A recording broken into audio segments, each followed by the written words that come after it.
को वोट कर रहे हैं, उनके चेहरे जिस तरह लटके हुए थे।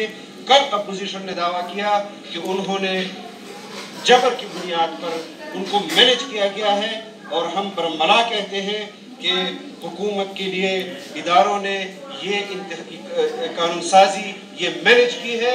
बबांगे दोहल कहते हैं, हम कतई इसको तस्लीम नहीं करते। हर फोरम पर ले जाएंगे, सुप्रीम कोर्ट के अंदर भी ले जाएंगे, और इस दरवाजे पर जहां पर आप मौजूद हैं यहां पर भी पब्लिक को लाएंगे और बताएंगे कि अगर जबर है तो फिर जबर का मुकाबला जबर के साथ होगा इंशाअल्लाह। हम इसमें कोई रियायत देने के लिए हम तैयार नहीं हैं। एक सेकंड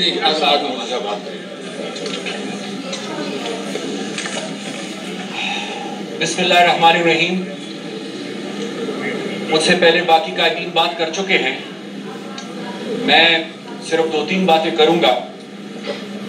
सबसे पहले तो आज कुलभूषण के लिए कानून साजी की गई। ऑपोजिशन रहनुमाओं की मीडिया से गुफ्तगू